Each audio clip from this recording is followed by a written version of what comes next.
Eh bien oui, Frédéric, on parle d'argent. Vous allez nous parler d'argent aujourd'hui, puisque c'est à la fois l'audition de Mme Christine Lagarde devant le Parlement européen, qui veut devenir présidente, elle est candidate à la présidence de la BCE, la fameuse Banque centrale européenne, et c'est en même temps aujourd'hui le Conseil, comme ça s'appelle, le Conseil des gouverneurs, je cherchais le nom, c'est effectivement leur assemblée, des gouverneurs à Francfort de cette même Banque centrale européenne. Vous savez que la BCE a été créée au moment de l'euro, elle se situe en Allemagne, évidemment, à Francfort. Ça fait 17 ans que ça dure. Les Allemands rechignaient à abandonner le Deutschmark, leur Deutschmark bien aimé, donc on leur a donné le siège de la BCE comme consolation. Et puis c'est actuellement quand même un Italien qui est le président depuis 2011, Mario Draghi, ancien gouverneur de la Banque d'Italie, qui a été très très novateur à la tête de la BCE, je vais y revenir. Et donc, à l'occasion du renouvellement d'à peu près tous les hauts postes européens depuis le début de cet été, c'est Christine Lagarde qui va lui succéder et qui abandonne pour ce faire la présidence du FMI, le Fonds monétaire international à Washington, où elle était depuis 2011 aussi d'ailleurs. C'est des tractations entre pays européens, vous savez, pour savoir qui obtient quoi sur les différents postes à haute responsabilité de l'Europe. Le partage du gâteau. Voilà, si on veut. À quoi ça sert en fait une banque centrale ? C'est une bonne question, je vous remercie de me l'avoir posée. Et celle-ci en particulier, la Banque centrale européenne. Voilà, comme toutes les banques centrales, des USA, du Japon, que sais-je, ça sert, ou avant la Banque de France ou la Banque de Belgique, ça sert à fabriquer la monnaie. Alors, vous avez d'ailleurs sur les billets, si vous regardez bien ce que vous avez dans la poche, la signature de Mario Draghi. Vous voyez, sur chaque billet.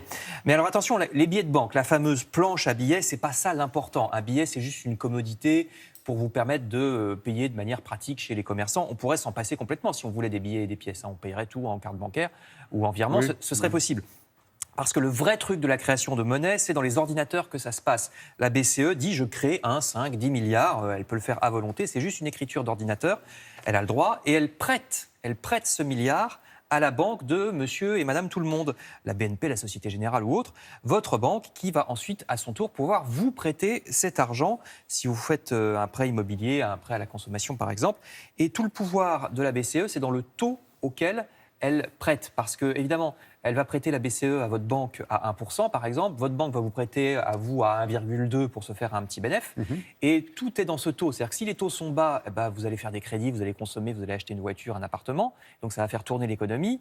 D'autant plus que c'est à peu près les mêmes taux pour l'épargne. Donc vous n'allez pas mettre d'argent sur votre compte épargne parce que ça ne rapporte pas grand-chose.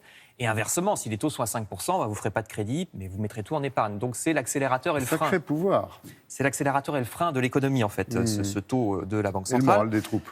Alors, Mario Draghi, là où il a innové, c'est qu'il a fait des taux très bas depuis quand même assez longtemps. À la limite, une banque centrale pourrait même faire encore plus. Elle pourrait dire, je crée 500 milliards et je rachète la dette de la France. Enfin, pas toute la dette parce qu'elle est encore plus élevée. Elle pourrait le faire. Mais ça ne fait pas très sérieux. Et les Allemands, surtout, détestent ce genre de mesures qu'ils trouvent très artificielles parce que, rappelez-vous, enfin, eux, ils s'en rappellent en tout cas, dans les années 20, ils avaient trop joué à ça, à des mesures artificielles, et la monnaie, le Deutschmark de l'époque, le mark, ne valait plus rien. On allait faire ses courses à l'épicerie, voilà, il fallait une brouette pour aller acheter son pain quotidien. Donc les Allemands n'aiment pas du tout ça. Pourtant, il y a des pays comme les États-Unis qui le font davantage que l'Europe, des rachats d'actifs, ça s'appelle comme ça. La Fed américaine le fait, c'est la banque centrale des États-Unis. Bon, ils ont une économie plus dynamique que l'Europe, donc on peut dire que ça marche. En même temps, ça ne fait pas tout. Chez nous, les taux sont bas depuis assez longtemps. Je vous montre un pôle emploi sur ces images parce qu'il y a quand même pas mal de chômage en France et dans d'autres pays. Qu'on puisse dire. Donc, ce n'est pas la panacée non plus. Alors, comme il y a le Conseil des gouverneurs en ce moment, c'est-à-dire Mario Draghi, son équipe et les gouverneurs de la Banque de France, d'Allemagne, qui existent toujours, même si c'est devenu des membres de la Banque centrale européenne, il peut y avoir en fin de journée des annonces importantes sur tout ce que je viens de vous expliquer. Écoutez, on sera attentifs. Merci beaucoup d'avoir attiré notre attention sur ces réunions et ces auditions. Merci Frédéric.